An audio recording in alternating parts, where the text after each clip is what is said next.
ಗ್ರಾಮ ಪಂಚಾಯತ್ ಚುನಾವಣೆಯಲ್ಲಿ ಗೆದ್ದು ಬೀಗಿದ ಭಾರತೀಯ ಜನತಾ ಪಾರ್ಟಿಯ ಬೆಂಬಲಿತ ಅಭ್ಯರ್ಥಿಗಳಿಗೆ ಮುಂಡೂರಿನ ನೇಸರದಲ್ಲಿ ಅದ್ದೂರಿ ಅಭಿನಂದನಾ ಕಾರ್ಯಕ್ರಮ ನಡೆದಿದೆ. ಚುನಾವಣೆಯಲ್ಲಿ ಗೆದ್ದಂತ ಎಲ್ಲಾ ಗ್ರಾಮ ಪಂಚಾಯತ್ ಅಭ್ಯರ್ಥಿಗಳನ್ನು ಹಿರಿಯ ಗಣ್ಯರ ಸಮ್ಮುಖದಲ್ಲಿ ವೇದಿಕೆಯಲ್ಲಿ ವಿಶೇಷವಾಗಿ ಅಭಿನಂದಿಸಲಾಯಿತು.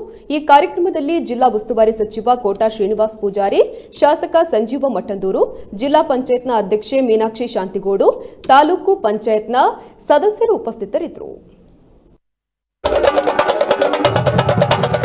ಚಾವಡಿದ ಬಾರಿ ಪಿರವುಗು ಪೋದು ಉಂತಿದ್ನಂಚಿನ ಮಾತ ಈ ಊರ್ದ ನಾಗರಿಕ ಬಂಧುಲು ಐನಾತ್ ಬೇಗ ಎದುರುಡು ಮಸ್ತ್ ಚಾರ್ಲು ಖಾಲಿ ಉಂಡ ನಿಕ್ಲೆಗೋಸ್ಕರ ಪೂರ ಚಾರದ ವ್ಯವಸ್ಥೆಲ್ಲ ಮಲ್ದುಂಡು ಬೈದಿನಂಚಿನ ಮಾತ ಬಿನ್ನೆರ್ಲ ಚಾವಡಿವತ್ತು ಚಾವಡಿದ ಎದುರುಗು ಬತ್ತದ ಆಸನನ್ನು ಸ್ವೀಕಾರ ಮಲ್ಪೋಡು ಪಂದ ನಿಕಳ ಭಿನ್ನ ಐತೊಂದಿಲ್ಲ. ಹರಿ ಓಂ ಗುರುಭ್ಯೋ ನಮಃ. ಶುಕ್ಲಾಂಬರಧರಂ ವಿಷ್ಣುಂ ಶಶಿವರ್ಣಂ ಚತುರ್ಭುಜಂ ಪ್ರಸನ್ನವದನಂ ಧ್ಯಾಯೇತ್ ಸರ್ವ ವಿಘ್ನೋಪಶಾಂತಯೇ. ಪಂಚಾಯತಿನ ಚುನಾವಣೆಯಲ್ಲಿ ಭಾರತೀಯ ಜನತಾ ಪಕ್ಷಕ್ಕೆ ವಿಜಯವನ್ನ ಗಳಿಸಿಕೊಟ್ಟಿರತಕ್ಕಂತಹ ಕಾರ್ಯಕರ್ತರಿಗೆ ಅಭಿನಂದನಾ ಕಾರ್ಯಕ್ರಮ ಮತ್ತು ಚುನಾವಣೆಯಲ್ಲಿ ವಿಜೇತವಾಗಿರತಕ್ಕಂತಹ ಅಭ್ಯರ್ಥಿಗಳಿಗೆ ಅಭಿವಂದನಾ ಕಾರ್ಯಕ್ರಮದ ನಿಮಿತ್ತ ನಾವೆಲ್ಲ ಇವತ್ತು ಈ ವೇದಿಕೆಯಲ್ಲಿ ಸೇರಿದ್ದೇವೆ.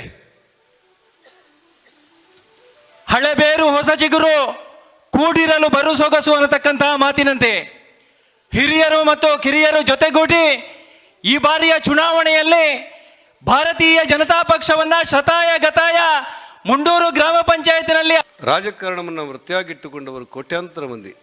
ಭಾರತ ದೇಶದಲ್ಲಿ ರಾಜಕಾರಣವನ್ನು ವೃತ್ತಿಯಾಗಿಟ್ಟುಕೊಂಡವರು ಕೋಟ್ಯಾಂತರ ಮಂದಿ. ಆದರೆ ಇದೇ ಭಾರತ ದೇಶದಲ್ಲಿ ರಾಜಕಾರಣವನ್ನು ವ್ರತವಾಗಿ ಸ್ವೀಕರಿಸಿದವರು ಕೆಲವೇ ಮಂದಿ. ಆ ಕೆಲವೇ ಮಂದಿಯಲ್ಲಿ ಭಾರತೀಯ ಜನತಾ ಪಕ್ಷದ ಮೂಲಕ ಚುನಾಯಿತರಾಗ ಪ್ರತಿಯೊಬ್ಬ ಸದಸ್ಯನೂ ಕೂಡ ರಾಜಕಾರಣವನ್ನು ವ್ರತವಾಗಿ ಸ್ವೀಕರಿಸುವಂಥ ಸೈದ್ಧಾಂತಿಕಕ್ಕೆ ಬದ್ಧವಾಗಿ ಕೆಲಸಗಳನ್ನು ಮಾಡಬೇಕು ಅನ್ನುವಂಥದ್ದು ನಮ್ಮ ಪ್ರಧಾನಮಂತ್ರಿ ನರೇಂದ್ರ ಮೋದಿಯವರ ಆಶಯ. ನಾವೆಲ್ಲರೂ ಒಟ್ಟಾಗಿ ಒಂದಾಗಿ ನಿಮ್ಮ ಸೇವೆ ಮಾಡಲಿಕ್ಕೆ ನಾವು ಬದ್ಧರಾಗಿದ್ದೇವೆ ಎನ್ನುವಂಥ ಮಾತನ್ನು ಹೇಳ್ತಾ, ಪಾರದರ್ಶಕವಾದಂಥ ಭ್ರಷ್ಟಾಚಾರ ಮುಕ್ತವಾದಂಥ ಆಡಳಿತವನ್ನು ಪಂಚಾಯಿತಿಯಲ್ಲಿ ಕೊಡ್ತೇವೆ ಎನ್ನುವಂಥ ಮಾತನ್ನು ಹೇಳ್ತಾ ಬಂದಂಥ ಎಲ್ಲ ನಮ್ಮ ದೇವದುರ್ಲಭ ಕಾರ್ಯಕರ್ತರಿಗೆ, ದೇವರಂಥ ಮತದಾರರಿಗೆ ಮತ್ತೊಮ್ಮೆ ನನ್ನ ಹೃದಯ ತುಂಬಿದ ಅಭಿನಂದನೆಗಳನ್ನು ಸಲ್ಲಿಸ್ತಾ, ಕಳೆದ 4.5 ವರ್ಷಗಳ ಹಿಂದೆ ನಡೆದಿರ್ತಕ್ಕಂಥ ತಾಲೂಕು ಪಂಚಾಯತ್ ಚುನಾವಣೆ ಸಂದರ್ಭದಲ್ಲಿ ನನ್ನನ್ನು ಎಲ್ಲರೂ ಸೇರಿ ಪಕ್ಷದವರು, ಊರಿನವರು, ಕಾರ್ಯಕರ್ತರು ಸೇರಿ ಅಭ್ಯರ್ಥಿಯನಿಗೆ ಆಯ್ಕೆ ಮಾಡಿದರು.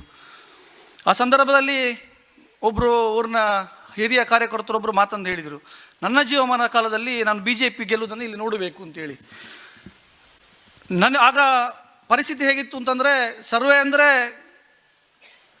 ಕಾಂಗ್ರೆಸ್ಸಿನ ಕೋಟೆ, ಭದ್ರಕೋಟೆ. ಮೊನ್ನೆ ತನಕ ಅದು ಮುಂದುವರೆದಿತ್ತು.